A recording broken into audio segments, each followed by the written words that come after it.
So, ich denke, wir fangen an. Online. Thanks to all who made their way into the business school to talk with us this afternoon, and also thanks to our audience online. Most of the participants are online, so this is a hybrid event, not only in terms of media, but also in terms of language.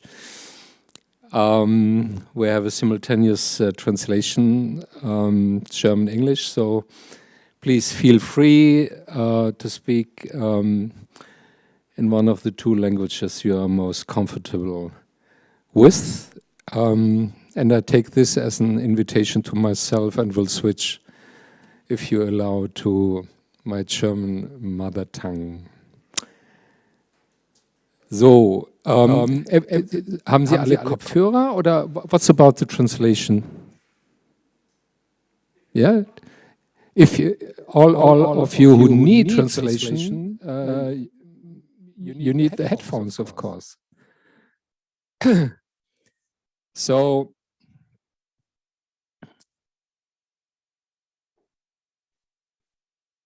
diese Veranstaltung ist Today's event is a somewhat speculative enterprise.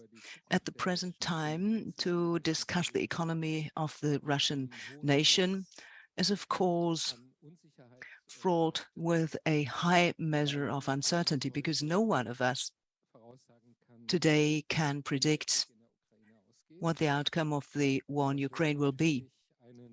And of course, this will have quite a considerable impact on the future relations between the West and Russia, also on the economic relations. However, we use two assumptions as a basis of our thinking about the potential future of the relations between the EU, the West, and Russia, and also the development prospects, the options that are still available for the Russian economy after that war. One basic assumption is that Russia, also after the end of the war, will be subject to financial and technical sanctions, especially as far as dual-use technologies, that is, technology with relevance for military use, are concerned. And secondly, that the European Union will lastingly and drastically reduce its energy imports from Russia. Perhaps not to zero, but then certainly to a level that makes Europe independent of Russian energy imports that have now turned out to be the political Achilles heel during this war, because the leeway to act of the West, of the EU versus Russia, is restricted by that factor. Dependence has a political price. And despite all differences and differences of opinion that now emerge in the EU, I do assume that this political intent of becoming independent in terms of energy economy, independent of Russia, will continue to be applicable after the war. And if this scenario materializes, then I think possible paths of development for the Russian economy can be discussed. Will it internationally be largely isolated, or can the Russian leadership be successful with compensating the volume of the European markets by expanding its relations to China and other newly industrializing countries and countries of the South? It's, of course, an interesting phenomenon that now emerges, namely that we have by no means any global front against Russia, but that many of the so-called non-allied countries, and this term is now gaining importance again, even try to profit profit from the Western sanctions. India, for example, has massively increased its oil imports from Russia at very favorable terms. So how will the Russian economy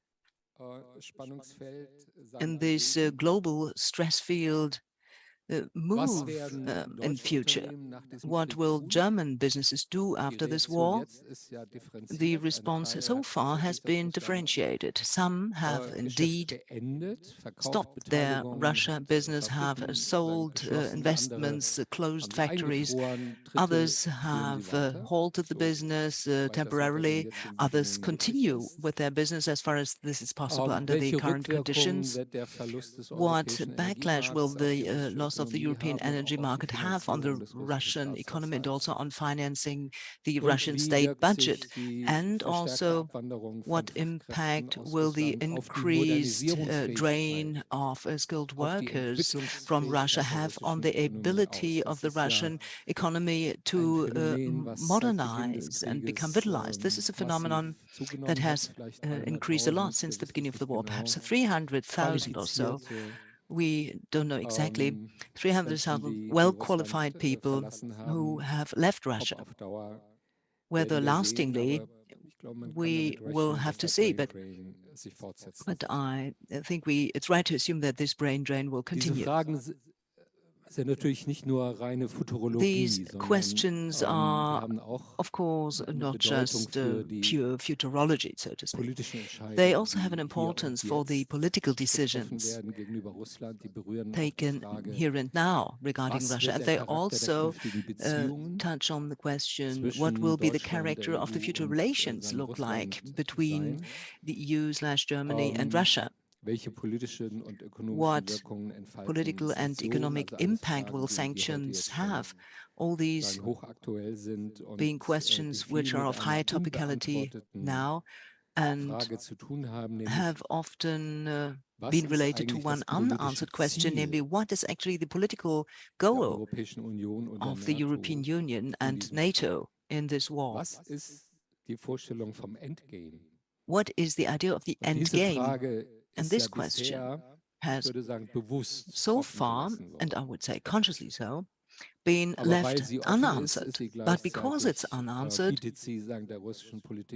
it offers the Russian policymaking a lot of room for maneuver, also for divisionist policies against the West. Now, enough of the preliminary remarks. Now, I'm looking forward to a highly interesting panel discussion with really wonderful, as I think, experts. Experts all of us have come to know for quite some time. I begin with Dr. Wladislaw Inozemtsev. He is an economist director of the Center for Post-Industrial Studies in Moscow and special advisor to the Russia Media Studies Project at the Middle East Research Institute in Washington, author of numerous books. The most recent one is titled Russia, an Everlasting Empire. I would like to add a question mark to that. And he regularly writes for numerous international newspapers, magazines, and internet projects. A warm welcome to you, Wladislaw. Wladislaw Inozemtsev will also introduce our discussion with a keynote. The next person on this panel, Angelina Davidova. We have come to know her from our cooperation in our project over the past years, a project on climate change and environmental modernization in Russia. She's one of the most well-known journalists in Russia, specializing in climate and environmental matters. She writes for Russian and international media. At the moment, she's a fellow of the program Media in Cooperation and Transition here in Berlin. Since the end of March, She has stayed in our city. For us, this is a great gain. For Russia, a major loss. Angelina, a warm welcome to you. Dr. Janis Kluge, Dr. Janis Kluge, bei der Stiftung scientist who works for the Science and Politics Foundation. His focus of work is on the economic development and trade in Eastern Europe and Eurasia, the Russian budget sanctions and Russian internal policies, and who is active on Twitter may have noticed that Janis Kluge is a very audible voice there with a major scientific professional background, but also a very clear political stance. Warm welcome to you, Dr. Kluge. And finally, Michael Harms, another person with whom we have close ties politically and personally for quite a long time. He has several roles, managing director of the Eastern Committee of the German business sector. He spent a long time in Moscow. What was that? The German-Russian Chamber of Commerce? Yes, so representative of the German-Russian Chamber of Commerce. This is actually the spell of time we made our acquaintance. I would say we usually have somewhat different roles over that time, but there has always been a shared basis for a constructive discussion, and I'm all the more glad to have you here for this debate today. So let's begin now. Vladislav, please take the floor.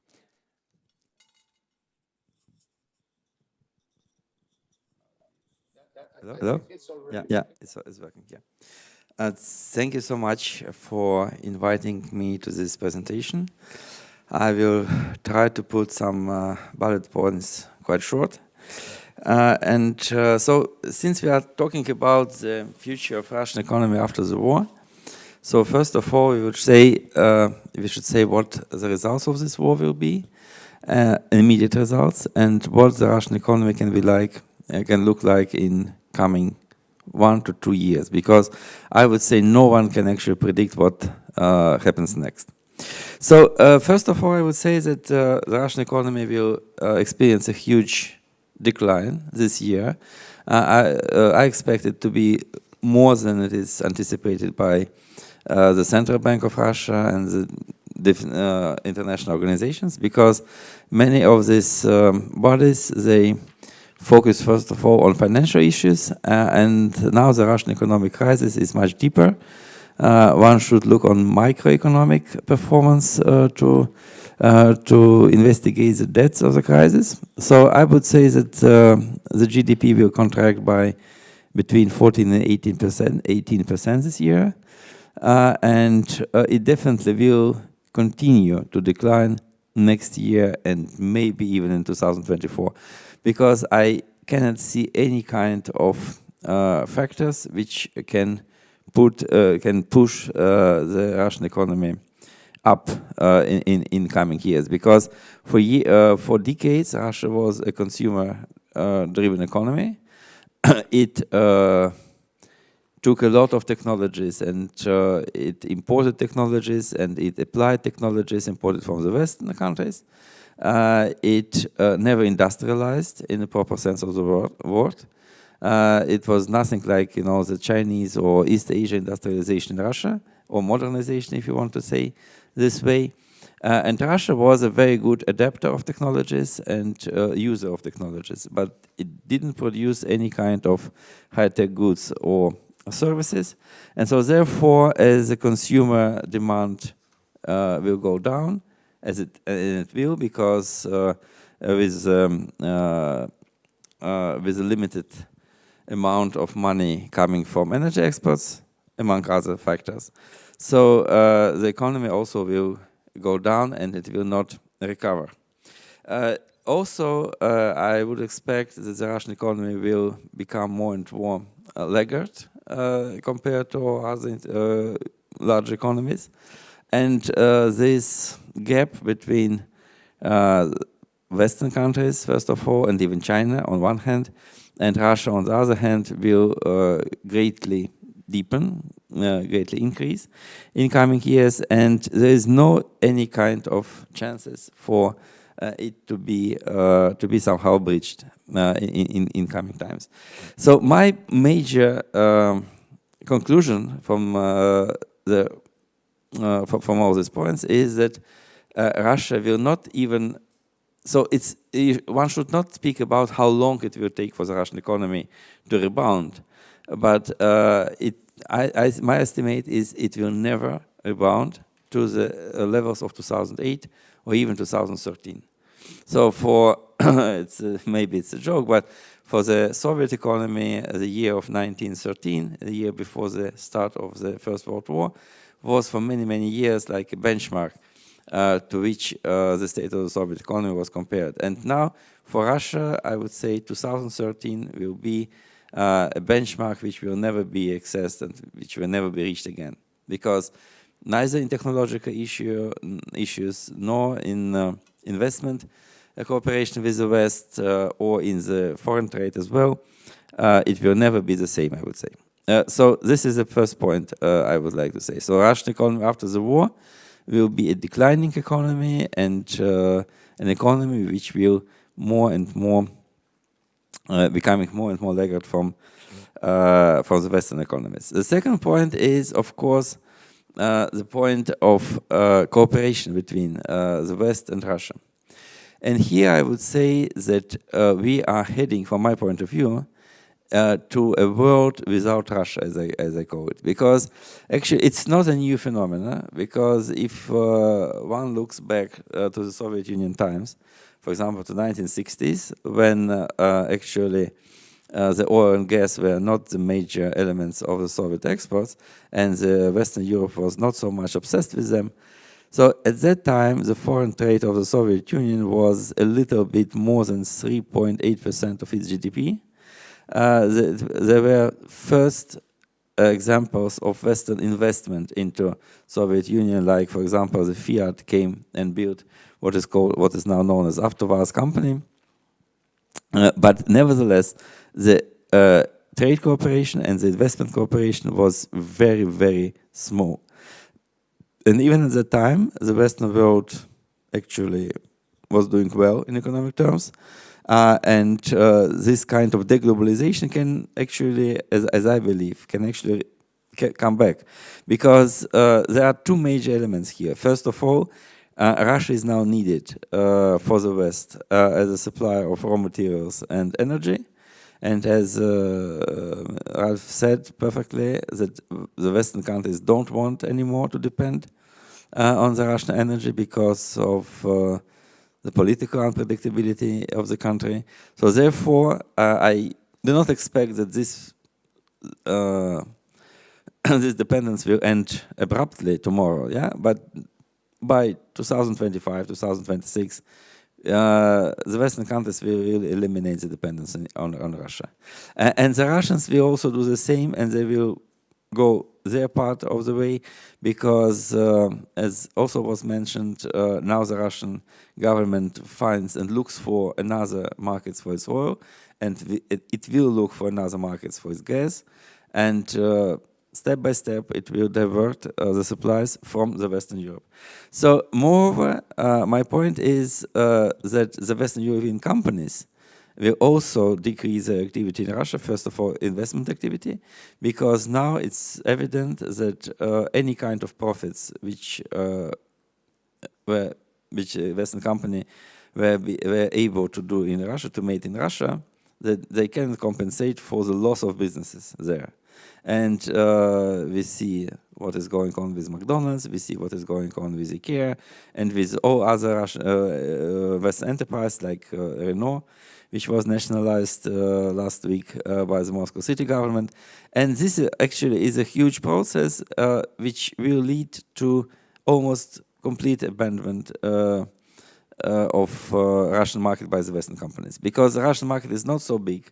If you estimate the share of revenues which the Western company, leading Western company, got from the Russian market, it really exceeds 1.5%. With Microsoft, it's much less. With Apple, it's around 2%. With McDonald's, it was close to 4%. And only Auchan, a French retailer, had 11% of revenue collected from the Russian market. But this is an exemption.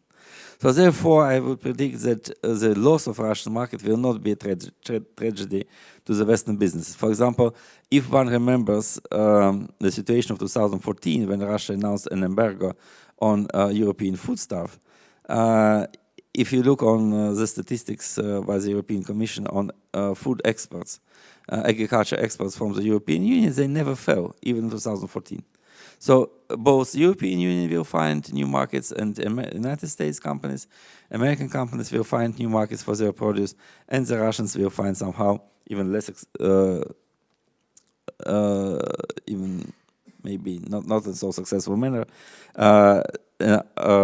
markets for their own goods. So therefore I would say it is a big disinvestment, it is a big disjunction between Russia and the West, because it seems that politically and economically Russia wants to go back.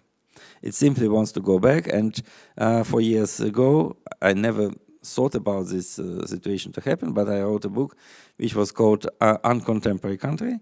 With main thesis was that Russia is not contrary to the West, it's not contradictory to the West, it's just going its way backwards, and therefore the Russian politics cannot be understood by the Westerners, because it's not like, you know, the West and China, which are different, but both progressing.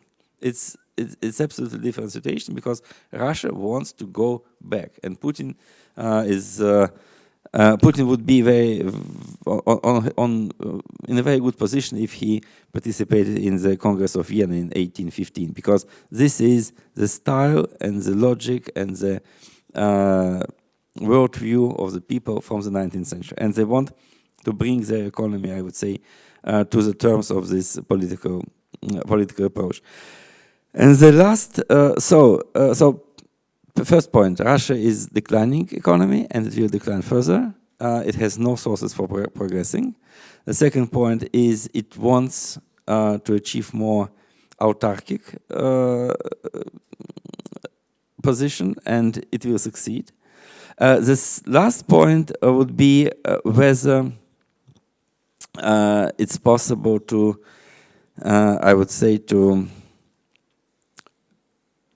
then to re-engage Russia with the West. I'm not sure with this, about this, because if you look on sanctions, there are a lot of, I would say, points, very unclear points with them. Because since 2014, when the first sanctions were introduced against the Russian companies or Russian individuals, no one was lifted. So therefore, frankly speaking, in Russia, no one believes that these sanctions are temporary. Everyone believes they are forever. So for the West, which actually linked the sanctions with the end of the war of Ukraine and liberation of Crimea and Donbass and whatsoever, I would say it would be very difficult to lift them without achieving these goals. And the goals will never be achieved since till Mr. Putin is in the Kremlin. And so therefore, I think that the sanctions will stay in place. The confrontation between Russia and the West will also stay in place. Maybe it will not grow, but it will definitely, I definitely don't expect something like a new detente or whatsoever. And therefore, my point is that that Russia is actually, it fell out of the global economic community, and almost nothing can be done with this. So the West will not accept Russia as it is and return to business as usual. It's almost obvious. The Russia will not change its own course. It's also close to obvious. So in 2015, when I was here at the GRP, I wrote a paper saying that the West cannot change Russia, and the West presumably can even not confront Russia, but it should just outlive the Putin's regime. I was wrong in some case, because it happens to be impossible to outlive the Putin's regime peacefully. But nevertheless, in general, my recipe is the same. Before Mr. Putin is gone, quite few changes should be expected. Thanks a lot, Vladimir, for that quite bleak picture and prognosis. May I add just one question before we move to our other panelists? How far do you think can Russia, the Russian leadership and the Russian business community compensate what they lose in economic relations with the EU and the West by increasing trade and investment, also economic interdependence with China and others? Look, it's a good question. So of course, in the German debate, you probably are aware China is, the giant in the room. So how far can this be an alternative for it is not an alternative, and for one major reason, because everything which Russia now can expect from China is some assistance in providing some goods and technologies in the form of trade. So what we can expect or not expect from Russian-China cooperation is an increase or decrease in trade. The Chinese can reject some Russian proposals for selling them some crucial elements, like, for example, spare parts for Airbus airliners, which they produce. They declined to do this. They can sell them more computers or smartphones or less of them. But the problem is that the Chinese never invested into Russia any significant amount of money.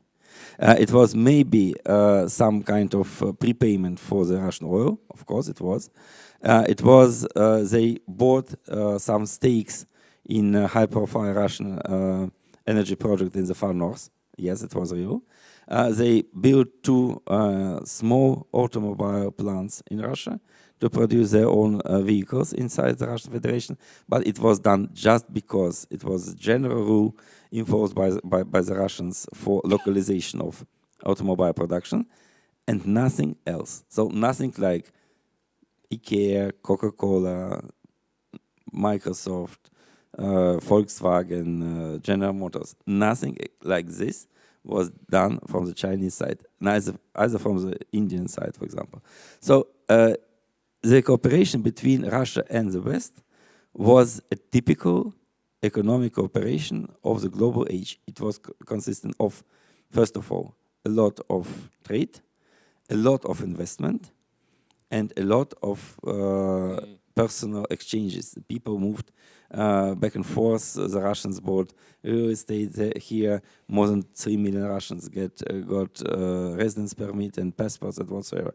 In case of China, it's only trade. It's a economic relationship of very perfectly reflecting the realities of 19th century. That's it. Nothing else. Interesting. Thanks a lot. Angelina, what's your view? I think it's already working, yeah. Yes, okay, ja. Schon guten Abend. Also auch von meiner Seite vielen Dank für die Einladung. Für mich das ist wirklich eine große Ehre, hier zu sein und in diesem Panel zu reden. To be part of this discussion on this panel. I'll switch to English from now on just to keep the company. And it is indeed a very bleak picture which we got from Vyacheslav Inozemtsev speaking about the future of Russia and Russia's economy, and a lot of what he's been talking about, to me, when I hear him speak, came up to a picture of what would be described in following words. Well, what happens in Russia stays in Russia. Russia is getting closed. Russian economy is getting more and more shot in its own broth, one can say. And there are less international contacts, there's less international cooperation, less investment coming, less technologies coming. Now the areas where I work and the areas where I've been active in the last few years are the areas of environmental and climate cooperation. Unfortunately, in these two particular sectors, you cannot say that one country, especially such a big country as Russia, can just be closed for the rest of the world. It cannot suddenly disappear from the globe. It cannot suddenly disappear from the map. Russia is still there, along with Russian forests, along with other ecosystems, along with Russian rivers, along with forest fires, along with melting Arctic, and along with melting permafrost. And for us, working in the area of environmental and climate cooperation, those times are indeed very tough, and those times are indeed very worrying. As I think you, Ralph, and you, Vyacheslav, have already mentioned, we don't know where history is taking us to. We don't know what the results of the war will be, and in which form will the world and Russia find themselves in the next few years. However, what is clear now is that along with global climate change, which is becoming even more serious and which is not being stopped by and cannot be stopped by any economic or political decisions at the moment. It just goes on. If we see less cooperation between Russia and the rest of the world on the area of environment and climate change, it's not a good story for anyone. So what has been happening in the country since the beginning of the war with regard to environmental and climate policy, and what are we to expect? Here, I'm afraid my stories will also not be very positive. On one hand, we see a serious rollback of quite a number of environmental legislation, including the introduction of the best available technology or the state environmental expertise or many other rules and standards about emissions and pollutants emissions or even emissions with cars. Like a few weeks ago, Russia has actually allowed many kinds of cars to be produced in the country, including of the standard, which is the lowest environmental standard ever, which is like Euro 0 standard. Likewise, in many other sectors, be it the forestry policy or the policy which allows industries to pollute or the policies which allow new infrastructure to be built, which we see and observe in Russia in the last few weeks as rolling back of that legislation. Now, why is that happening? Many companies and many businesses are pushing for it, and Russian businesses are saying, look, we're now under such huge pressure from sanctions. What's really important for us are jobs and social security for the people who work for us. So can we please have that particular environmental legislation moved in time, that one cancelled, that one maybe made a bit weaker. And we see this happening. Now in the area of climate legislation, the story is a bit different. It's still a bit different. I mean, in official rhetoric, Russia remains to be a party to the Paris Agreement. Russia has not amended its climate goals, even though the climate goals of Russia have already been very unambitious. And I think we've held numerous panels about it, and we were talking a lot about that. And we didn't see any official rollback of climate legislation or carbon regulation in Russia, which also only appeared last year. I mean, I also have, and I need to outline it, for people who've been working in the sector like myself for the last 10 or 12 years, the last 2 years were really quite significant ones. This is when we saw Russia's rhetoric turning more towards climate agenda. In many ways, it was connected with the European Union, and in many ways, it was connected with the European Union Green Deal program, which also implied introducing carbon border adjustment mechanism, which was a huge wake-up call for many Russian businesses, especially the ones who were delivering exports of metals, fertilizers, and many other projects into European Union. Now, as we've heard from Vyacheslav, Russian exporters have much larger problems to worry about rather than the CBAM. So unfortunately, CBAM is off agenda for quite a number of years of our life. So you see these external motivation factors, they are off. The question is whether there'll be enough internal motivation to continue with at least some decarbonization agenda. And that's an open question. So what we see now already in Russia, there's an abundance of oil, there's a proficit of oil in the country, and there's not enough oil processing facilities. So many oil companies are actually pushing for the heavy oil to be used in electricity generation instead of natural gas. As you probably realize, it's not a good story for the environment at all. Likewise, flaring gas, another very big story. Russia has actually did relatively well in the last few years with regard to reduction in burning of flaring gas. And those results have been even acknowledged by the World Bank. Now, what was done with the flaring gas? Flaring gas was processed into a type of chemicals which were exported to the European Union. Now, that connection is dead. And once again, Russian oil companies demand that they are allowed again to bury flaring gas, as they did before '93. All this doesn't mean good news for the global climate system. All this doesn't mean good news for our planet. All this doesn't mean good news for our future. In addition to this, and this is also an area where I've been very actively following all the recent developments and all the recent news, scientific cooperation in the area of climate and climate research has also slowed down and in many areas almost disappeared. That means many international climate data centers don't receive data from Russia now, also in the area of permafrost thawing or changes in the Arctic. Most Arctic cooperation projects have been put on hold. There's like hardly anything happening. So that country isolating itself, well, Vyacheslav spoke a lot about how that happens in economic sense, but unfortunately within the scientific community and within the area of environmental and climate data, we see the same story. But once again, you cannot take out Russia out from the world map. You cannot take Russia out of the globe. Sooner or later, the question will be whether there will be any kind of new track of talk, or I would not even use the word cooperation here, but talk or interaction with Russia on those issues. Russia is the fourth largest world emitter of greenhouse gases at the moment. Russia's ecosystems, from wetlands to forests and from steppes to marine ecosystems, are crucial for the world and crucial for the future of the world. And the question is, would any kind of cooperation or at least consultation or at least a dialogue be possible? Next week I'm going to Bonn for a new session of the UN climate negotiation process. It's a first session of climate negotiations which will take place after Russia's invasion of Ukraine. And I would be very interested to see where global climate agenda is at the moment and what will be happening at the UN level, but also at the global climate agenda, international climate agenda and climate negotiations in current conditions. As I told you, the situation now looks rather bleak, unfortunately.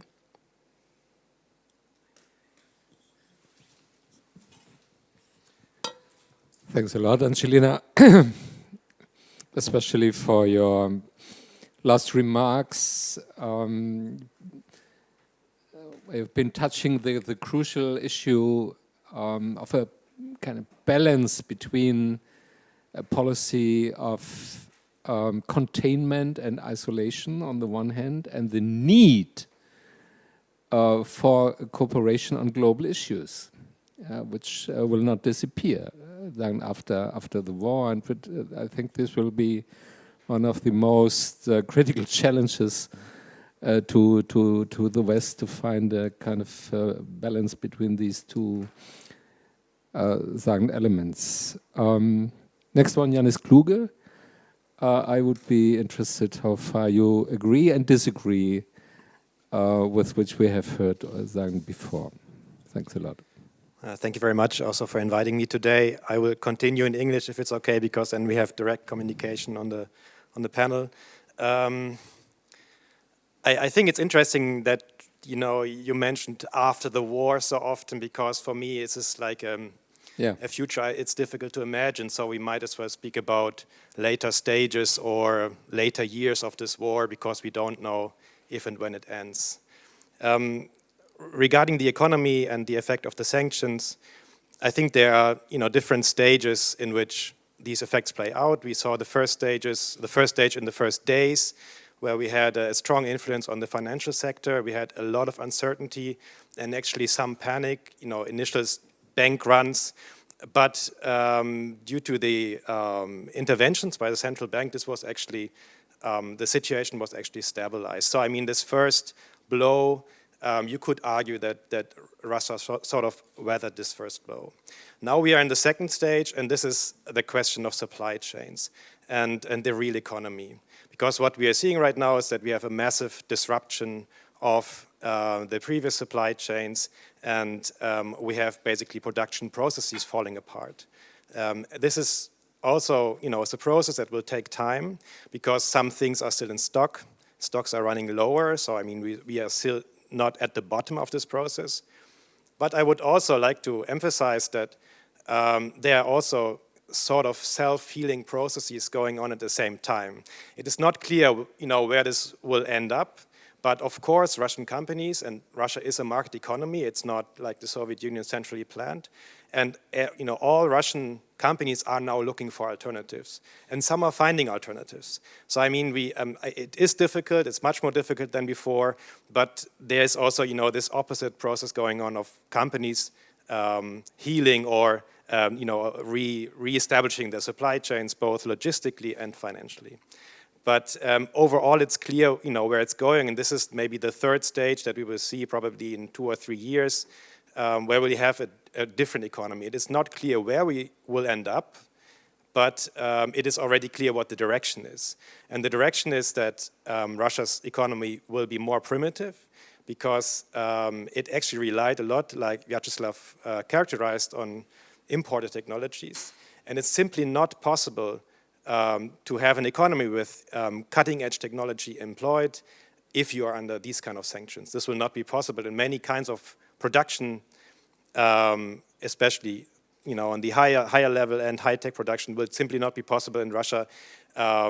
It will be happening less in Russia, and it will also affect the resource export and production. It will also affect the energy industry.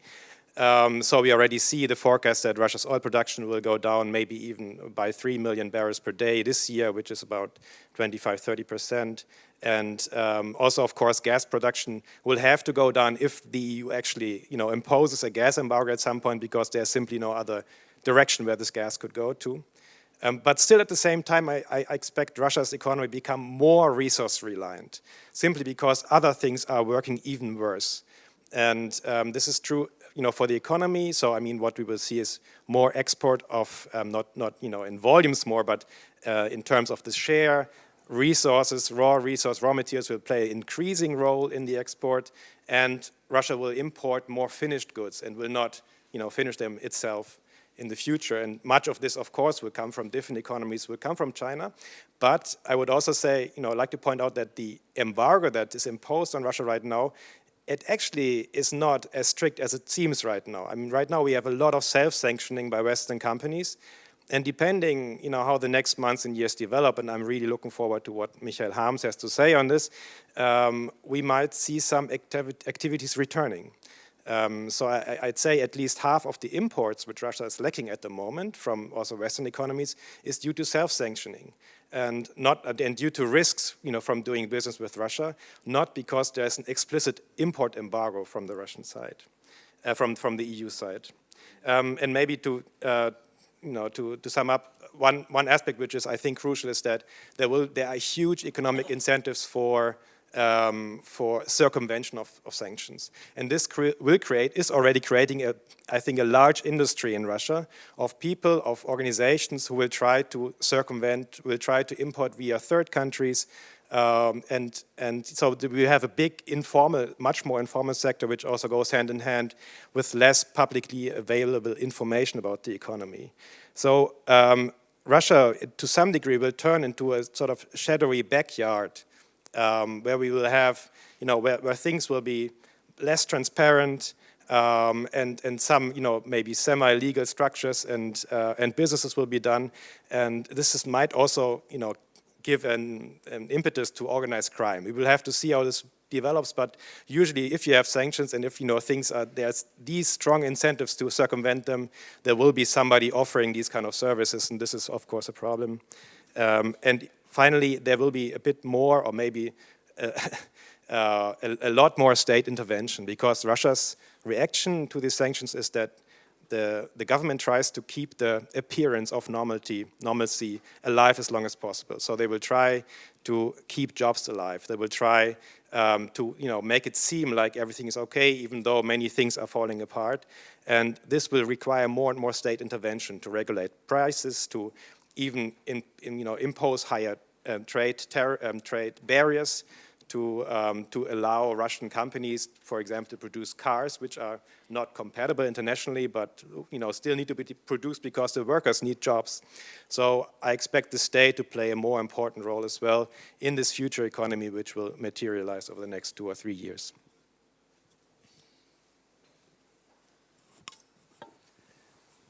Thanks a lot, Yanis. I think there was a lot of overlapping with what Angelina was saying about the growing reliance on natural resources and the growing pressure on natural resources in Russia, with all the environmental impact that this will have. So, Michael Harms, everybody is already curious and what you will present us. I guess you still have channels of communication with partners from the business community in Russia, but at the same time you are representing German companies who had been deeply invested and engaged in Russia, so we would be interested in hearing both perspectives. Ja, vielen Dank, Herr Fuchs. Also was unsere Kontakte nach Russland betrifft, machen wir eigentlich nur noch Krisenmanagement. Also only doing crisis management, so we don't have any official contacts anymore. Mit den deutschen Unternehmen but of course, sprechen wir sehr intensiv we talk very intensively with the German companies, and we talk to them every day, and we try to support them as best possible. And you described it correctly with the introduction of. So German companies do three things: either they withdraw completely from Russia, or they try to hibernate by selling or restructuring, doing management buyout, and maybe also with a buyback option, or they stay with a reduced activity. So these are the three main strategies that German companies have in Russia. And maybe also to answer the question of Yanis Kluge. So nobody's thinking of a speedy return. So I was just talking today with a very large, very active, very much invested German company in Russia, and they said they're completely out, they've withdrawn completely, and they don't expect any return during his professional life anymore. So this depends very much on the political development. So if we have, well, there's little hope, mind you, but if we do have a fair and sustained peace in Ukraine, then the world will look completely different. But at the moment, the German companies suspect that it's going to take many, many years, and such a company like Siemens, since the Crimean War in 1853, they've been in Russia, and if they withdraw from Russia completely, that is a sign, that is an example for the German economy. With regard to perspectives of Russian economy, it sounds, it depends on your position, whether it's optimistic or pessimistic, but I don't believe there's going to be a speedy collapse of the Russian economy, and Yanis Kluge is totally right. Russia is a market economy with great entrepreneurs who are also used to weathering crises and who are very adaptive and look for alternatives. And Russia and Putin is not going to look for money or need money, because it's an illusion to think that Russia's going to stop the war because of money, but they're they're earning a lot of money because of the higher prices of the raw materials, and even if they are earning less, but with regard to volume, but with the percentage, they're still earning a lot. So it's not going to. Does it mean that the sanctions don't work? No, that doesn't mean it doesn't work. I completely agree with Vladislav in an incentive, especially with regard to technological development in transport and logistics. By the by, Siemens. They're going to have to use the brand new Sapsan for other trains. That's just one example. And with advanced manufacturing, these sanctions are very painful indeed, and they will have a clear impact. The Russian economy is going to stagnate technologically. They're going to be backwards, and I completely agree with Inocent. They don't have any future anymore. And I have to say, I pity because I was very much involved for 20 years, and I see some in the hall who similarly committed, especially with the German-Russian relationship. We were addressing the future items, so it's a great tragedy on top of the great tragedy of the war as such, on the human sacrifice. So it depends very much on what the other countries are going to do. And, apart from China, I see South Korea, by the way, and they did not embrace the sanctions, and they are still delivering to Russia, and also Turkey, who are very active in Russia. So it's going to be interesting to see how these countries are going to behave. I mean, maybe the very large companies, like also the Chinese companies, are not going to go in, but like the medium-sized companies, so under the radar, so to speak, they will be and remain very active in Russia. But again, Mr. Inocent has said quite rightly, the Chinese never really invested in Russia, even if and when the conditions were much better. So I have to say, from the big strategic projects like developing the joint long-haul plane, so apart from political announcement, I haven't heard anything about that. And when you talk to Russian governors, they just told you, as an aside, I don't want to see any Chinese delegations anymore. They come here, they will eat and drink for 3 days and will sign all kinds of letters of intentions, and then they'll go back home and nothing will happen. So with regard to a strategic role of China, I see little scope of future. So maybe just briefly about the sanctions. So I like the image that Annalena Baerbock conjured up at the beginning, like with the price label of the sanctions. I imagine Vladimir Putin in a shop of political decisions, and he will take a product from the shelf and say, oh, that's very expensive. So maybe not that. And I think with that regard, the sanctions are having quite a big effect.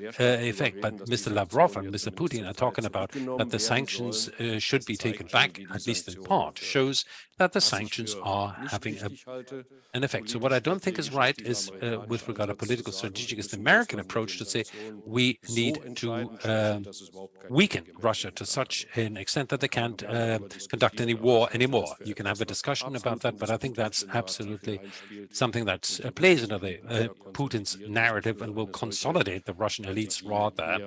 Such a strategy is something I would not endorse. And maybe one last remark about strategy of the German companies and of the international companies as well, with regard to autocracies. So I can, dear Mrs. Beck, I can remember, so when there was a discussion with Evgeny Goldmacher, and some panel discussion said the business of business is business, and so in other words, leave us alone with the political subjects. That period is over now at the latest. So I've got a new motto saying the business of business is to create values in the sense of values in the double sense of the word. Economic value, economic creation of value, but also the values of principles and convictions. And I think that's going to win the day. And we've had that discussion already last year of the BDI, the Association of German Industry. So I think with this fundamental break of trust. All the companies operating worldwide will accept this strategy much more. Thank you.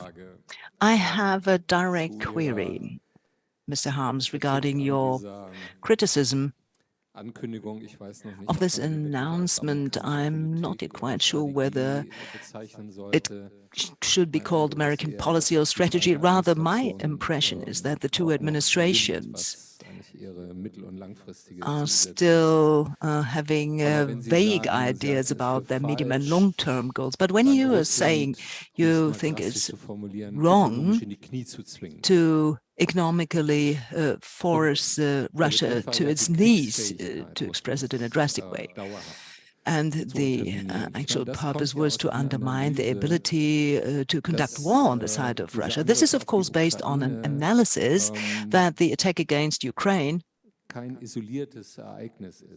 is not an isolated event, but rather part of an expansion and imperial strategy that is targeted at the restoration of the empire, which, however, unequivocally is targeted at pushing NATO out of Eastern Europe. In the Russian state TV and also from leading people in the Duma, we constantly hear threats against the Baltic states, Poland, Georgia.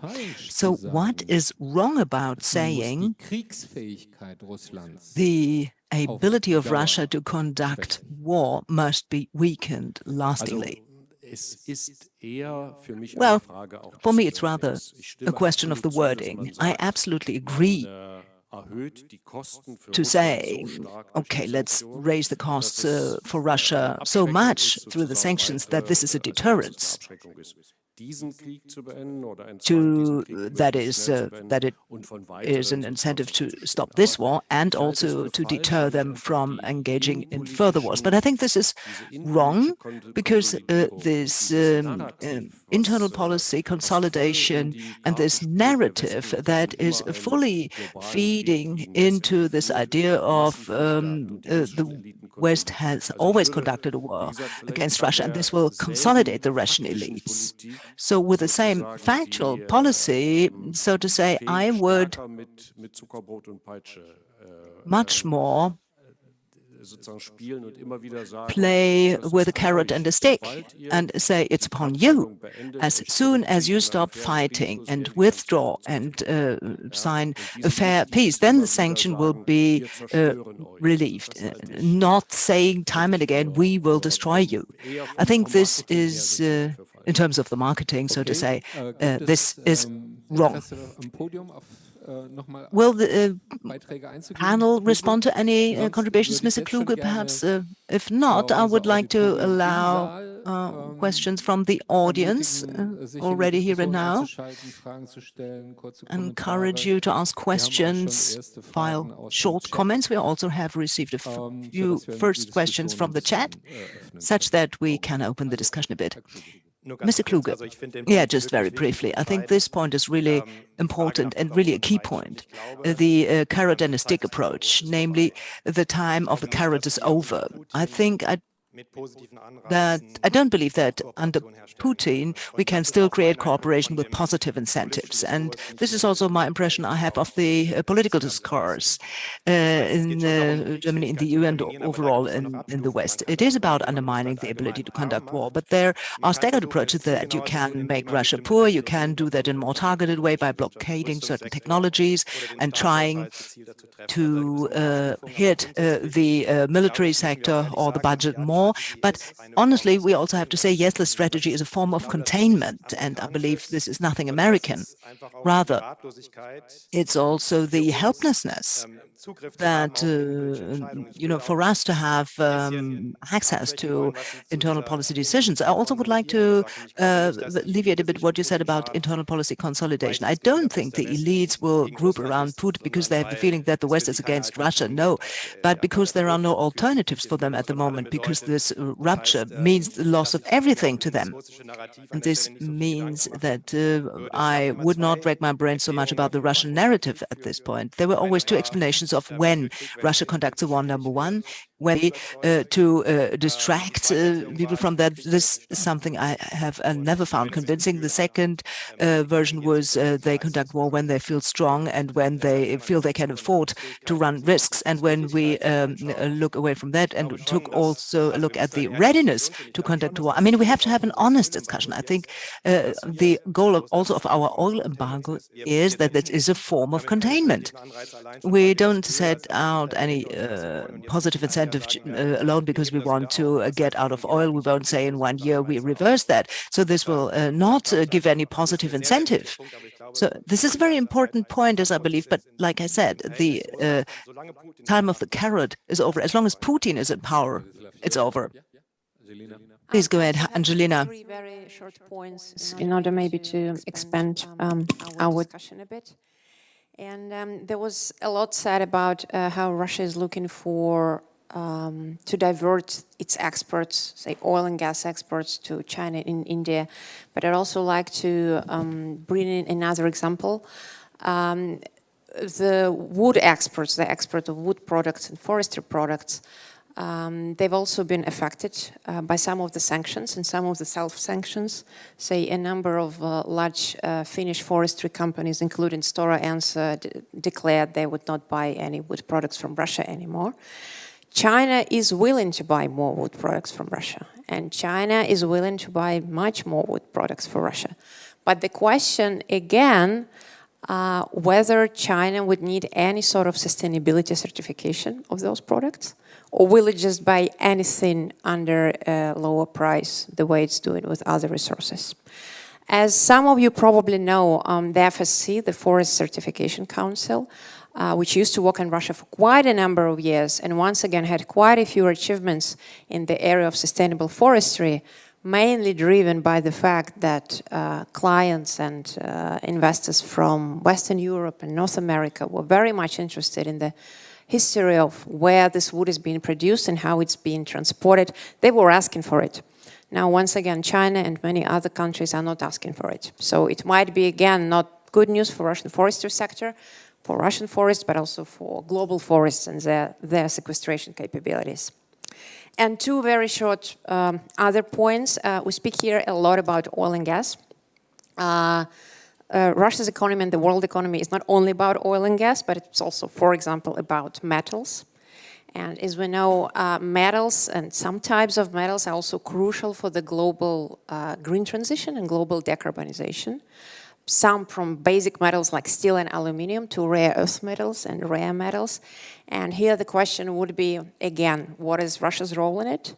The metal sector is under some sanctions. It also varies greatly. Some companies are under sanctions, some owners of the companies are under sanctions, so it's all a bit complicated.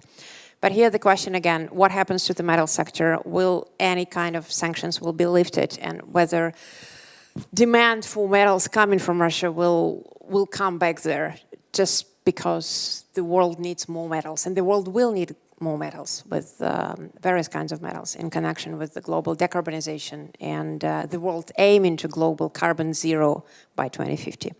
And finally, we have not really spoken so much about food security here and issues of food production and food products, wheat, fertilizers, but I believe it's another very big topic, and it's also like an elephant in the room, the one we have not spoken about. But here, once again, a lot is being said about how destruction of Ukraine harms exports of wheat, and how ports in Ukraine being blocked once again prohibit international trade on wheat, and how Russia introducing an embargo on wheat also influences the global trade wheat and wheat trade.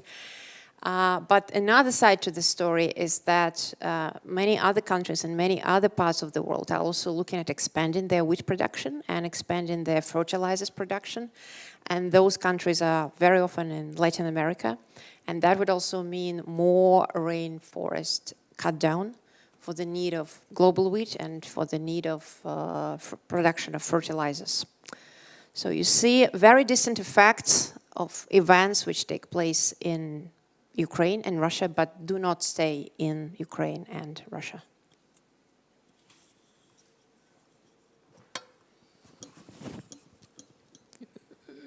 Vielen Dank. Ich meine, aus dem, was Sie sagen, ergibt sich based on what you said, das Bild eines Zielkonflikts zwischen we see a conflict of goals between the politically founded sanctions against Russia, which in the short run are targeted at forcing Russia to move militarily out of Ukraine, in the long run to weaken this country's ability to conduct war, and what this is, and what is this producing in terms of environmental impact. This is what I think we should discuss in greater detail in the next few months. However, I don't see any short-term way out of this conflict of goals. We just need to be aware of it. Vladislav. Your comment. Yes, I would say, first of all, that you're absolutely right that there is no short way out of this conflict. It will continue, I think, for months, maybe for years, because it's not Putin is not an imperialist, I would say, in this particular case. It's more a nationalist because he understands, he doesn't care about Kyrgyzstan or Azerbaijan or Turkmenistan. Yeah, he's caring about Ukraine and Belarus just because he believes there is no such countries as Belarus and Ukraine. There is historical Russia, in which he believes and which he believes he rules. And therefore, he wants, it's a nationalistic leader who wants to restore his country as he sees it.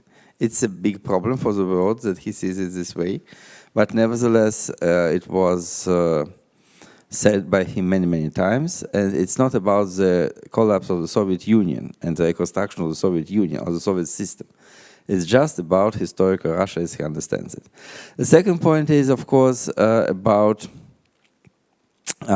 what the fate of the sanctions is and what can be expected. My point is that the effect on the Russian economy, if one takes it for 100% of the damage, I would say by 70–75% happens due to the voluntary actions of the Western companies who disinvest, who leave the market for some kind of moral reasons, or definitely for many economic reasons, but not on the direct sanctions.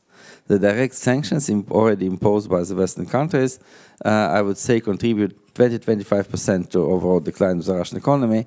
It's not crucial. And the Russian economy is really, as it was said, I completely agree, is quite sound. Once again, those who believed the first macroeconomic shock that appeared in March was a real, I would say, indicator of the Russian economy was wrong, because it was the central bank demonstrated how it can manage the exchange rate and it's stable, and therefore the Russian population doesn't feel what is going on as a real crisis, because in any kind of real crisis in 1991, 1998, 2008, the first indicator of huge crisis was a real steep fall of the exchange rate of the ruble. Now we see the contrary.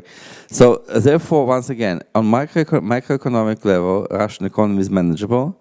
Moreover, it's not a problem of money for Mr. Putin. And if someone says to you that if Europe cuts oil and gas supplies, Putin will run of money in 1 month, it's complete lie. Because actually, one point is that, as it was mentioned, Russia still sells a lot of goods, and it in April its foreign trade surplus was greatest ever, just because the imports are decreasing quite significantly and the exports are still high. It is the biggest ever trade surplus in Russia in April 2022. The second point is very important, is that Russian domestic debt is very low. Because of the rising tariffs for oil and gas, mainly. Not so much, because of the imports falling by 70%. and imports are falling by 70%, exports are quite stable, the difference rises. So therefore, the second point is that, look, the domestic debt of Russian government is around 21% of GDP. So therefore, what Putin actually, how much money he diverts for the war efforts in Ukraine. There are official figures. In April, it was 620 billion rubles. So it's around $10 billion per month. And this is, if you compose for 1 year, it's around $100 billion per year. It's, I would say, 5% of GDP. It's nothing. It's very easy for Mr. Putin to increase the domestic debt by 5% and then resell this government bonds to the Central Bank of Russia. It's nothing to do, actually. It's just, you know, a fingerprint. And then what the problem is that in this case, the inflation has now stopped because of the low domestic demand. The exchange rate is quite comfortable, and the government want ruble to be cheaper, actually. So therefore, it's very easy to increase the debt by 5, 6, 10% of GDP and to finance with this money any war efforts. So once again, the sanctions can ruin the Russian economy in a long run, between 1.5 and 3 years. But the sanctions, whatever they would be, they cannot stop Putin from waging war in Ukraine. So for Mr. Putin to stop this war, he should be militarily defeated by Ukrainian and Western powers together.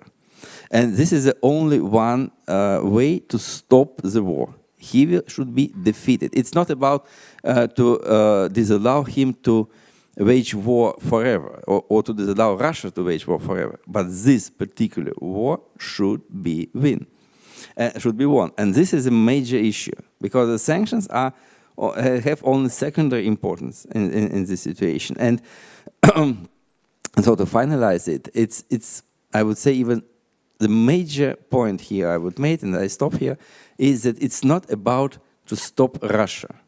It's about to stop Mr. Putin. So from my point of view, the sanctions should be actually enlarged by a very important message when they may be lifted.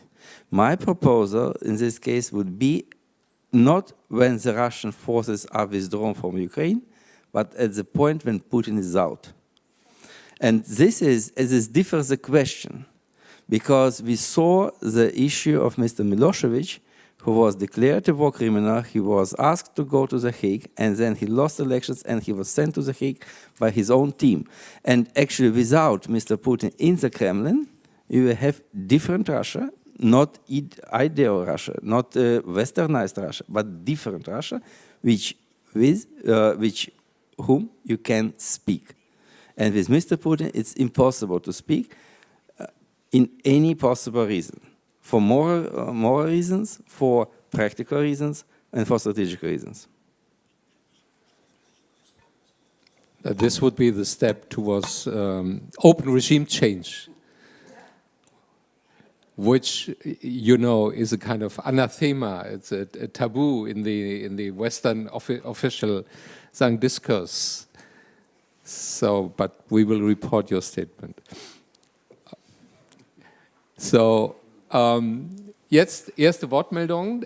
Stellen Sie sich bitte kurz vor, wenn Sie das Wort ergreifen. Comments, maybe you could introduce yourself. I'm Christian Russ, Europa Union Germany, and thank you very much for the exciting discussion. Spürt heraus, welche Dilemmata da sind, gewaltigen Kollateralschäden für extremely collateral damage for the global order, and also our goals, our common goals that we pursue as mankind. And you, Mrs. Davidova, mentioned these goals.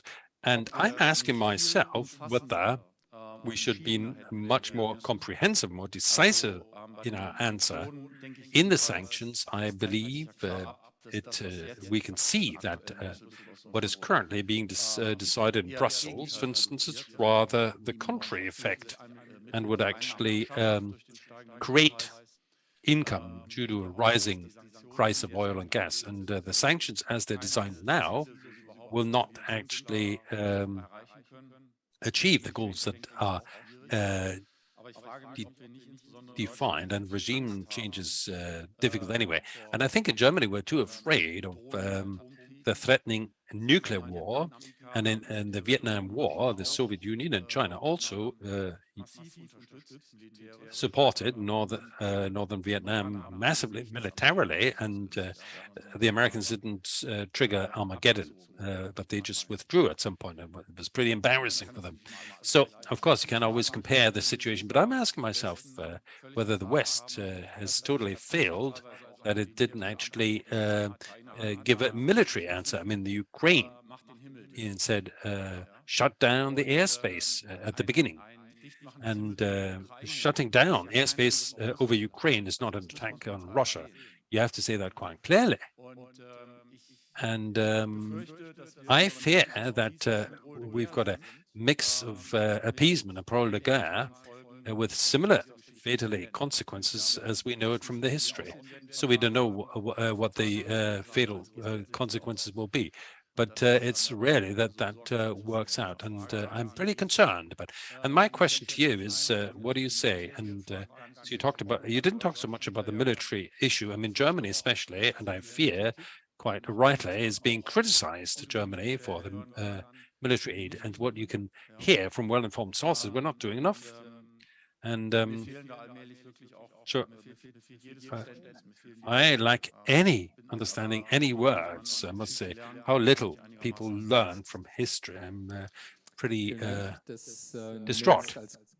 Okay, so we'll just take that as a comment, not so much as a question to the panel. John Love, please introduce yourself briefly. John Ruff from Chatham House in London. Thanks for the excellent discussion. I'm really glad I came. Talk into the mic. I am talking to the microphone. Is that okay? I have a quick question to Vladislav. One thing I'm not quite clear on, when you talk of GDP decline of 14 to 18%, I mean, that is really substantial. Yet you say at the same time the Russian system. It would surely seem that in terms of political economy, there are a lot of people at the bottom of the pile in Russia, about, 30 million people living officially under the poverty line.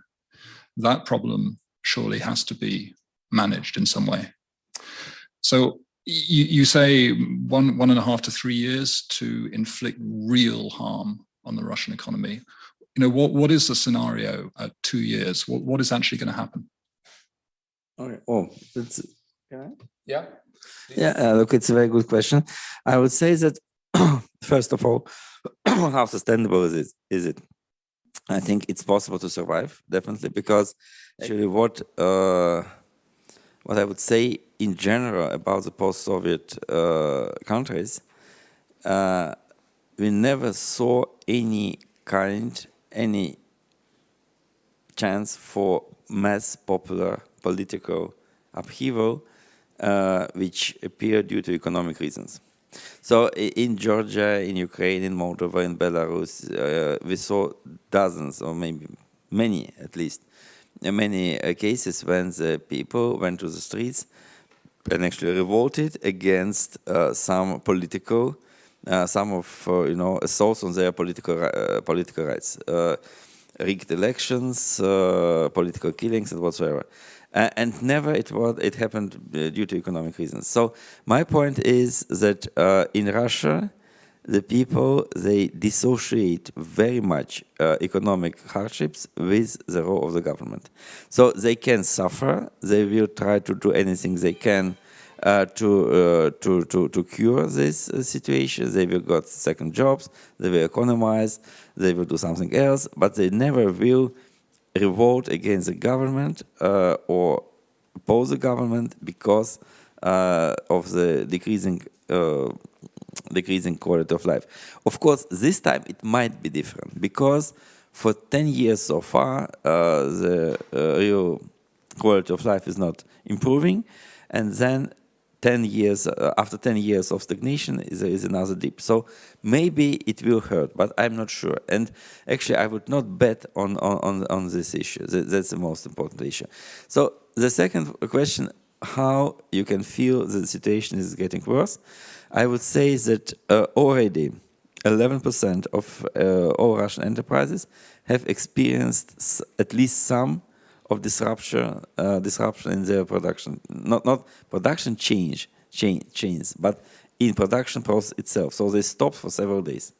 And it will definitely increase. I would say next year the situation will affect definitely the agriculture, because even the seeds are imported from the Western countries. The vaccines for the animals are almost 90% imported. So there are a lot of problems which will arise one after another, and definitely, any kind of shortfall will produce some new ones in the Russian economy. Yeah? And for example, look, it might be funny, but nevertheless, the Russians cannot produce, the right kind of office paper without finished ingredients. So, okay, now they tried and they succeed in producing quite white paper, but the paper is not of the highest quality which was produced before. So expect in 4 to 5 months, all the printers will go out of service. And this is actually a problem because Russia doesn't produce them. They are all bought either in South Korea or in Malaysia or in China. So therefore, and this will mount definitely. And the quality of life, the impression of what is going on, will definitely press on the Russian people to understand that the situation is really going down. Once again, I would not say that economic sanctions will ruin political regime and will lead to the change of Mr. Putin, to ousting him out of power. I don't believe in it. For getting rid of Putin, you should first defeat him militarily, and second, delegitimize him and to provoke a huge conflict inside the Russian elite. Not between the oligarchs and the politicians. No, the oligarchs doesn't matter at all. Inside the political elite, between the top figures.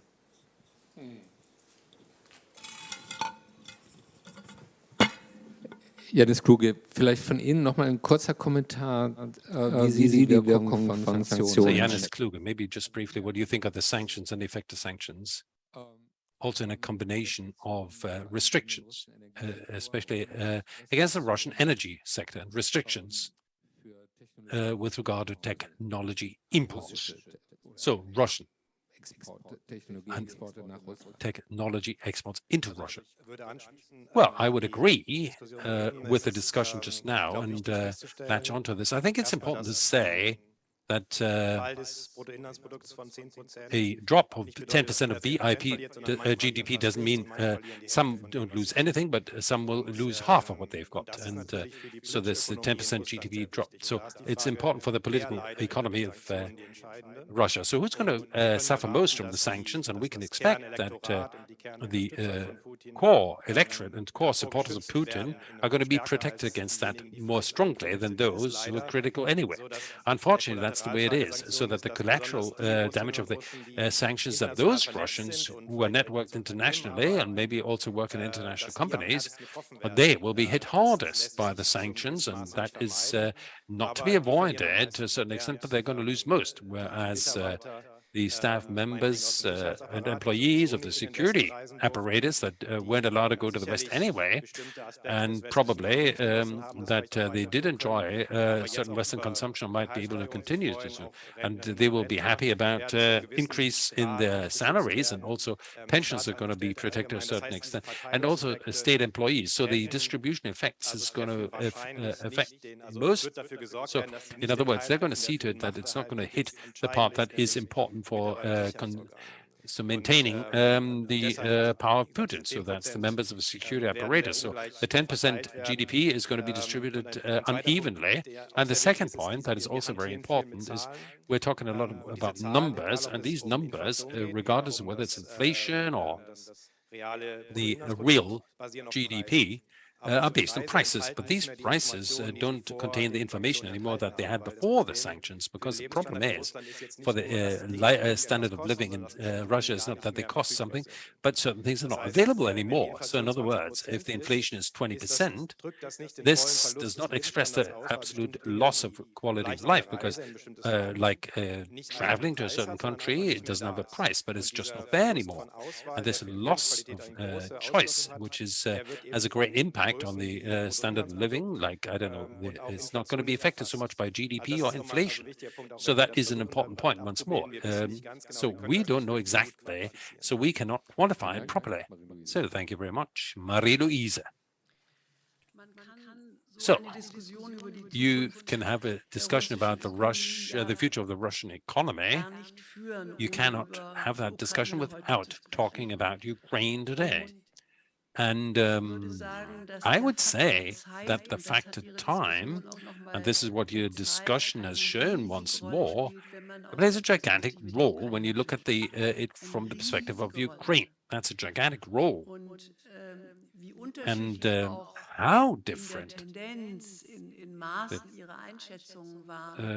your assessments were, but what remains is this certain possibility and ability to survive of the regime and the economy, and a complete uncertainty about how many years we're talking about, at what level the economy and this government is going to last.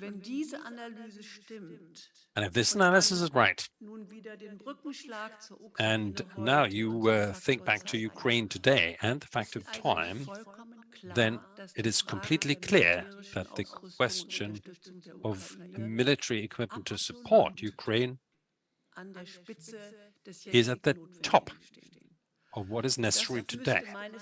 And this, I believe, is something that needs to take place in the German debate. And the German debate is only changing their view of Russia because the view of Ukraine is so shocking. So this connection needs to be established. And I believe that it is more or less unbearable in what way the chancellery, so in a mix of alleged incompetence and untruths and veiling, that in a democratic country as we have in Germany, so large parts of the population are just overlooked, and the parliament doesn't put up enough defense, because I think you have to say something about Ukraine today. And I'd like to say a second aspect, Mr. Harms, because we've been having a discussion and a fight about how to treat Russia for a long time. I often had the feeling that in Germany there is a therapeutic view of Russia. And this is in the sense that Mr. Lavrov and people like Slutsky, who are supposed to be our partners, that they could hit hard, and all the time they just kicked us in the shin. And that's a friendly way of putting it. And we showed time and again that we come from a civilized society, consensual society of discussion, and we wouldn't answer in the same way. And I think that's wrong. I think that we have to stop with our therapeutic view and take the other side seriously, and take them seriously with all destructiveness that they have, and say, okay, you're playing a destructive game, we're going to answer in kind. So, and this is as opponents, but we are going to fight you wherever we can. Ich glaube, das ist noch ein Punkt, über den noch viel nachgedacht wird. And I believe this is a point we still have to think a lot about in German policies, in the East Committee, and in all the circles where we want to move around jointly, in fact. Thank you. There are a few more questions which I would like to allow, and then we will slowly move on to our last round. And I would also like to pick a few questions from the chat. Volker Baxel. No microphone is being used.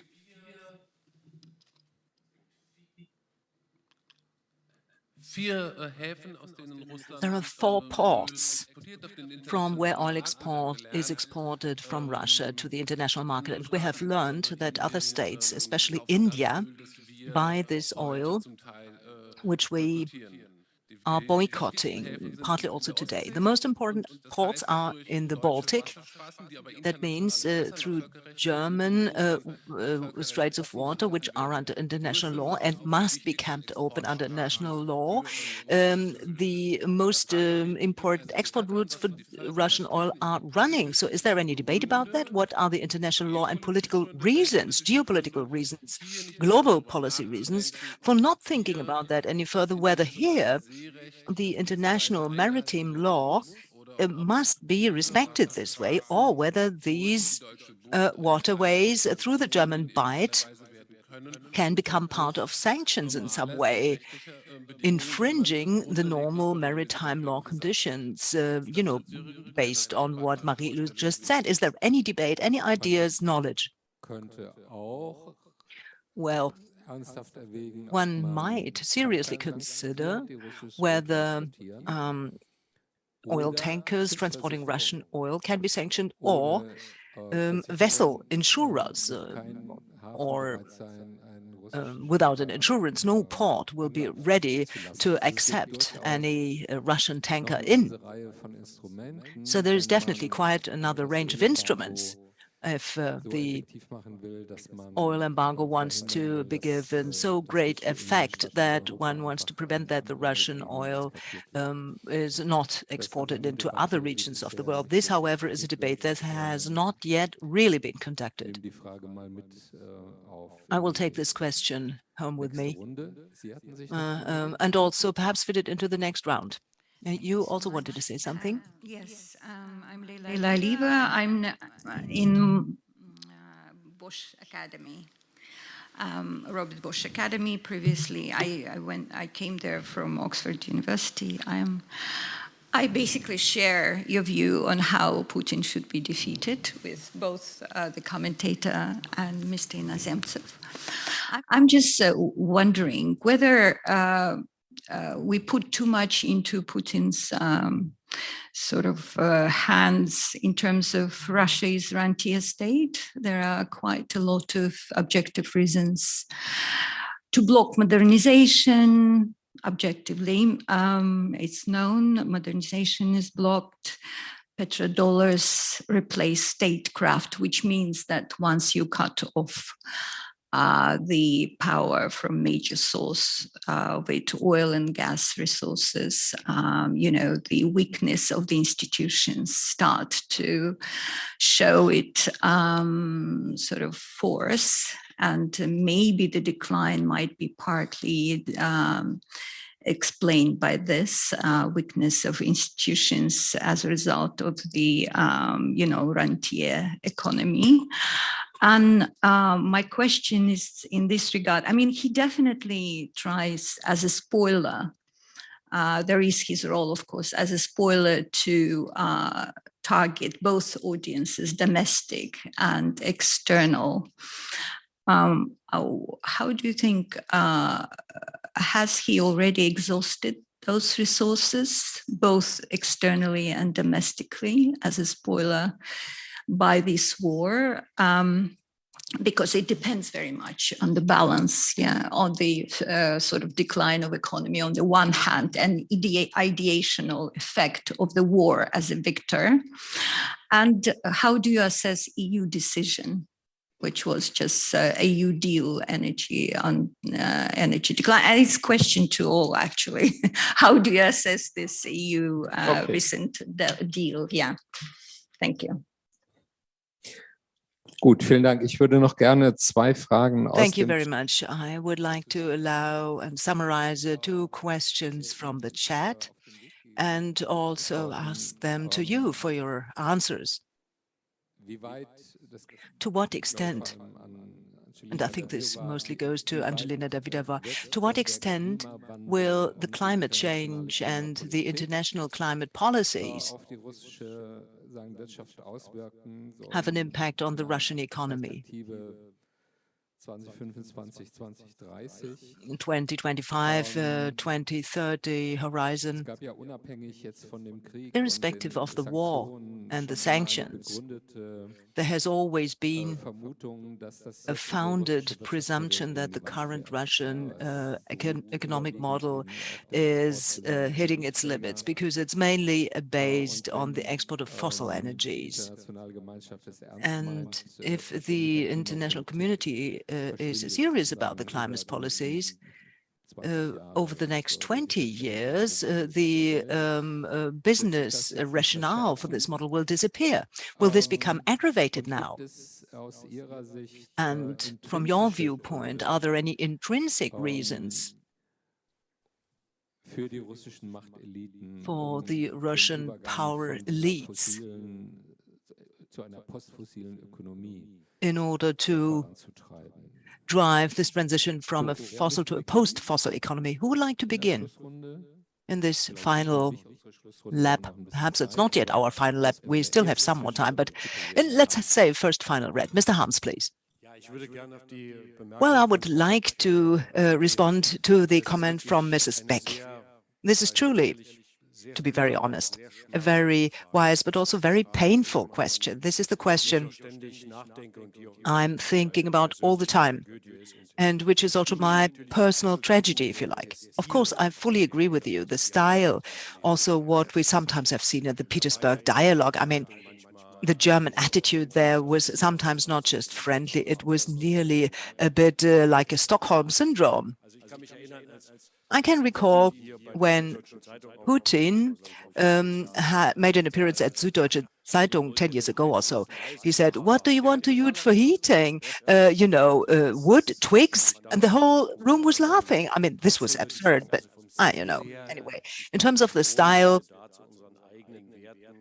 I do believe that we should stand up for our own values, friendly, consensual, but much more should be pursuing our principles. This is correct. But the question is more profound, as I think.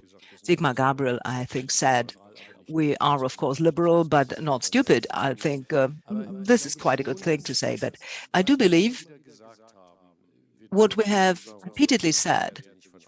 We should not force our values on Russia from the outside. Change must come from inside. It must be long-term. Also change through trade. This is a principle I don't regard as totally wrong or dead. We need Russia to resolve the global problems. I think all that is correct, and this is the huge disappointment in the sense of realpolitik, in the sense of balancing of interests. This was what didn't work. There was no rapprochement of values.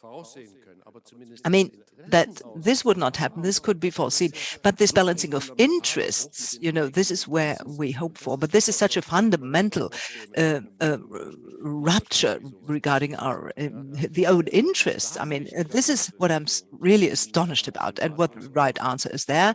You find me a bit helpless there, but the question is very justified. Who's next? Angelina? Thank you. I would like to react to 3 points which were mentioned here, and 2 points and 1 question which we also had in the chat. My first point would be with the reaction to the commentary from Marie-Louise Beck, also to join you in your argument. This is also the topic about which I've been thinking a lot in the last weeks and months, because I've also been very deeply involved in German-Russian cooperation on many environmental and climate issues. And I personally was always more inclined to say, yes, certain criticism is needed, and when things are being done wrong, we should say that they're being done wrong. But then I was also someone who was supporting the dialogue and supporting keeping the doors open. And with everything happening ever since the beginning of the war, so the 24th of February, I also feel that to a certain extent, many of my ideals and values have also been crushed. And also many of my professional achievements in the area of building connections between civil society, between experts in the area of environment and climate and sustainability, that also was destroyed, and that also kind of, to a certain extent, disappeared. I was also someone who always hoped that with that very practical window of opportunity, we can expect change from within, as we heard. And one should say it was happening to a certain extent. We saw that. We saw these trends happening in the area of environmental awareness, in the area of climate awareness, grassroots environmental movements. Very slow, but still turned towards this subject in Russia. We had this. And I also feel now that, like I said, many of this, I have a feeling, has been ruined. And it's a really big question now, what can be done at the moment? I would agree to you saying that now we certainly need a harsher stance, and we certainly need a harsher position. But I would probably conclude that remark by saying that we probably need various modes of and various kinds of dialogue for various times. Something was possible before the 24th of February, now it's not possible anymore. Now it has to be more direct, more critical, more strict, and more harsh in a way. We have to wait for other times before other opportunities will become possible.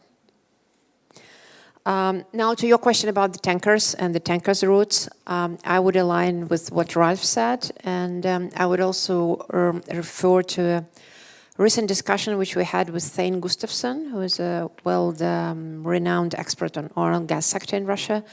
I actually interviewed him along with other colleagues for the podcasts, the English language podcast which we do, which is called the Eurasian Climate Brief. And in that talk, he also expressed that opinion that the way, in a way, oil embargo is something which is relatively easier politically than the gas embargo, but that it's something very intransparent. It's something actually which is very hard to follow and check whose oil is being transported by which tanker, where. And his arguments and his tips were exactly like the ones that Ralph has provided, and that is through owners of the tankers. Surprisingly, more than 70% of them are Greek, and most of oil tankers go under Greek flag. And another element and another route is insurance.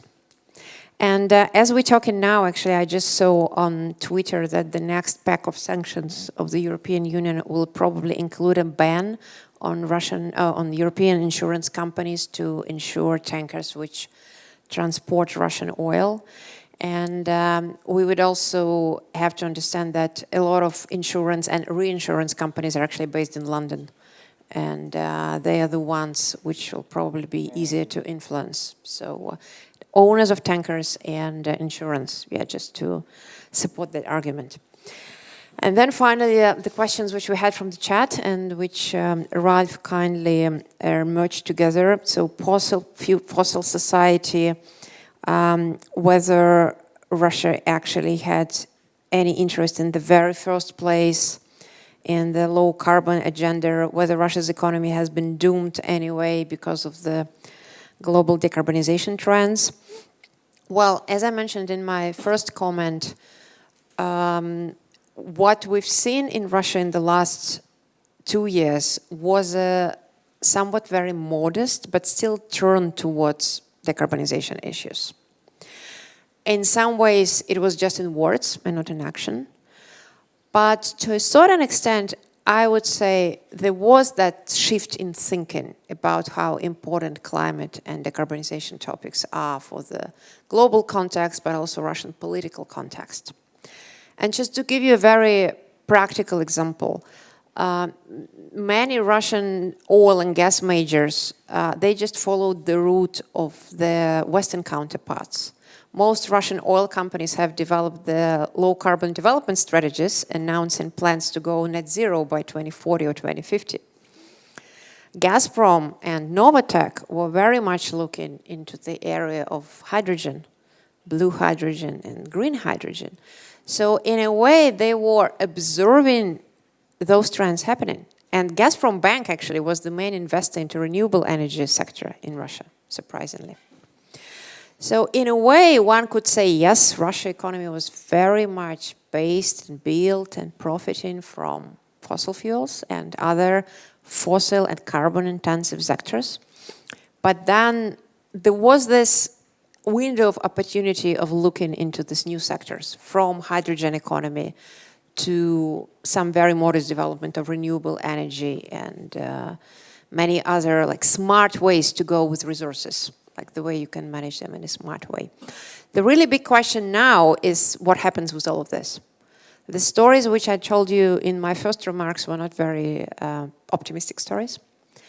And we really have to see how in current conditions when Russian economy is probably going the way of becoming even more resource intensive, as I think many panelists have also come up with today, whether any kind of post-carbon and post-fuel component is possible. And I think here, and I would like probably to finish with this argument, a lot is being said about how other regions and other countries of the world might become new trade, maybe not investment, but at least trade partners of Russia, from China and India to other parts of the world. So my question would be whether there will be a demand for low carbon transformation and decarbonization from those parts of the world with regard to Russia. Whether we will see this the way we saw it from the side of the European Union in the last 2 years.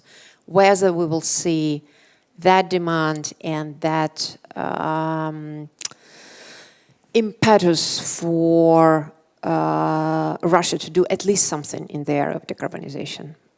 It will also depend a lot on what countries of the global south, BRICS countries and other regions of the world will say or will demand. Maybe they will not do anything, but we'll have to see.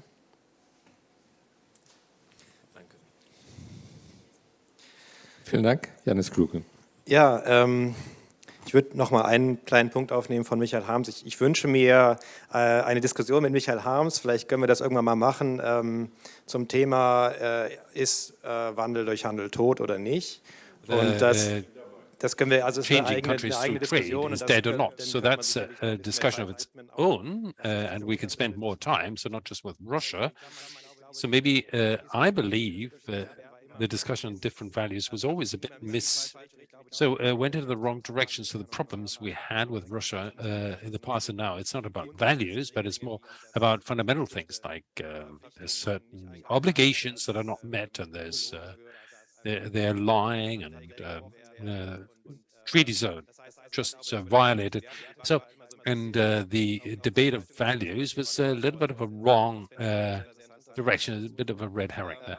So, but we could continue that. So I just want to also touch upon a few questions also about the oil embargo that was mentioned. So I think it's clear that with the sanctions, we're more or less at the end of what is possible. So in other words, we've introduced more or less all the sanctions that doesn't hurt us too much. So it does hurt us, but it's not like so that the prosperity is endangered, and there's also further exceptions. So there's certain, we don't want to create humanitarian problems, and there's certain rules for the sanctions. But within these rules, more or less everything has been introduced, and those causes problems. So because if the next Bucha or the next news comes from Ukraine, or another offensive in the direction of Kiev, then we don't have a simple answer with regard to sanctions by the EU. So the next sanction package will be smaller than the last. I think we've done it more or less everything we can. So right up to the question, so why don't we stop the Russian ships? So that is really something that, that's the question is, how much Russian oil do you want to take away from the world market? So how much do we really want to reduce the export of Russian oil, because the oil market is so unelastic. So even if we've got 1 million barrel, which is just 1% of the market volume, we've got a price development plus 10% or 20%. So in other words, that's not so, there's not the will really to actually take off more of the market, like 2 or 3 million barrels of oil. So the United States also had some warnings issued. We shouldn't exaggerate that with the oil embargo in the EU, because there's a concern that the price impact would be too severe.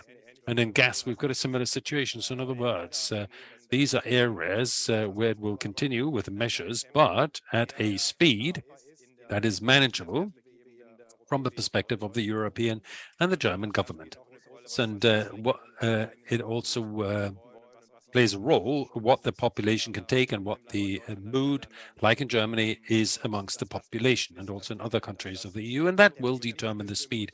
And the speed is not determined by the need of action or by news from Ukraine. So in other words, when we look at the entire toolbox of foreign policy options, then that with the sanctions are going to be less important. So it's important to implement the sanctions and see that the sanctions work, and also to make them more stringent. But it will be more about supporting Ukraine. And I would like to support the points that have already come from the audience. So indeed, the case is that with the oil and gas embargo, we hit the foreign currency earning of Russia. And that's not the acute problem at the moment, so it might become a problem in the future. It's important to do it, but the most acute problem at the moment that Russia cannot import very little, and I think that's the issue. So it is decisive to see how can you support Ukraine on the one hand financially. That remains an issue, and it's an open wound that the war created in Ukraine, as well as with weapons. So I think with the support with weapons, you can help much better and in a more targeted manner to decide the outcome of the war than in the indirect way, and with a lot of other collateral damage of sanctions. So may I just ask a follow-up question before we move on to Vladimir?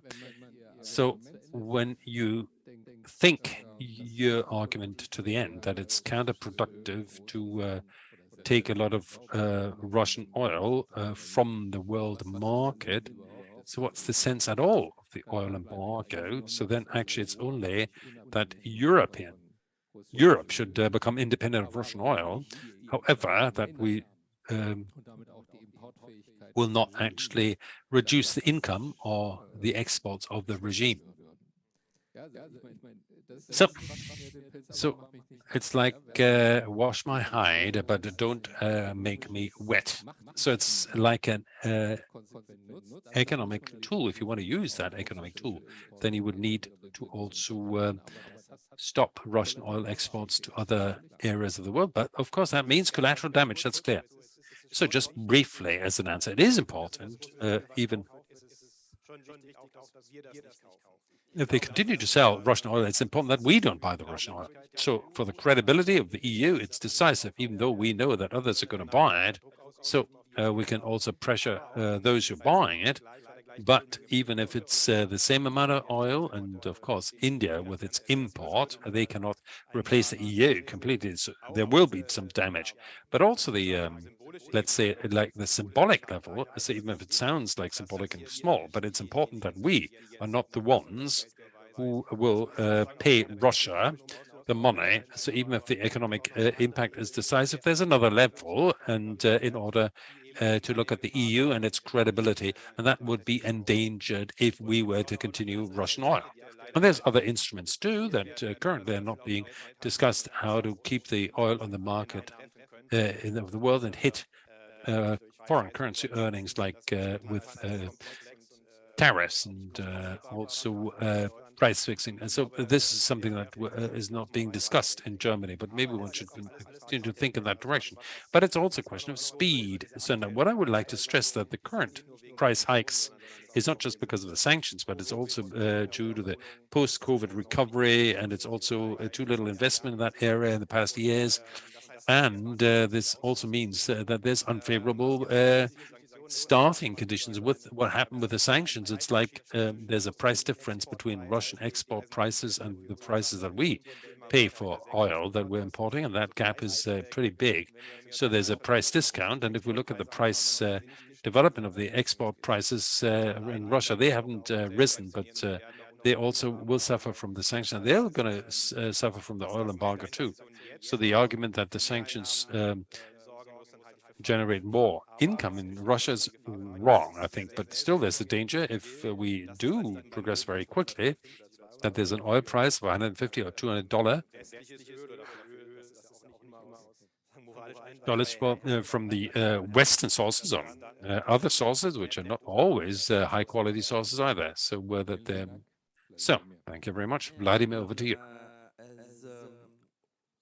Oil sanctions are concerned the Ukrainian question, which was raised by Marie-Louise. I would say that, from my point of view, the embargo or partial embargo on Russian oil will not change a lot in the current situation in the Russian economy because, look, it affects around 2.8 million barrels a day of the oil exports. And of course, the oil-producing country cannot actually produce the same amount for substitute this oil. So therefore, we should expect that the Europeans will try to buy this oil from some countries which export this oil to other destinations, to divert the flows from, for example, from Latin America, from Asia to Europe. I think this is possible, and with some more higher price paid, this can be achievable. But the result will be that there will occur some deficits of oil, some shortages in different parts of the world, and the Russian oil will flow in. So my point is that actually in 5-6 months the equilibrium will be restored, with the Russian oil going with huge, hefty discounts to Asia, first of all, maybe to Latin America, but first of all to Asia, while the flows of oil which went to Asia from Saudi Arabia, from United Arab Emirates, from Angola, from Libya, they will be diverted to Europe for a high price. I don't think that we will see $150 or $160 after this decision. No, it's too high. But nevertheless, the overall result will be just to force Russia to increase discounts for its oil and nothing else.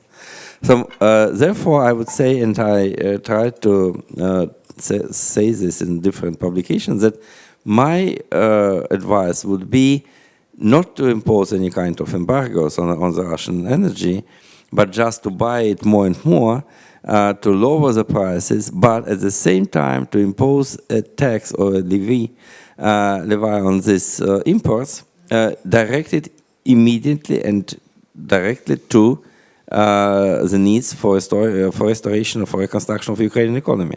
So, for example, now you have $120 per barrel per oil. After the decision, you may have 135. So maybe it's better to get as much oil from Russia as possible, to lower the price to 80, and then to pay the surcharge for around $30 to make it once again 110. But this $30 to redirect, especially for Ukrainian needs, because if Europe pays more for oil and gas, it will be less capable to provide assistance for Ukraine. And Ukrainian issue is even the center in the current war, because what will happen with Ukraine after the war, it's even more significant for the fate of Europe than what is going on to happen with Russia. So therefore, I would say that all these issues should be seen not only in the way how they harm Russia, but how they help Ukraine as well. Not only in a moral sense of a word, but in economic sense as well.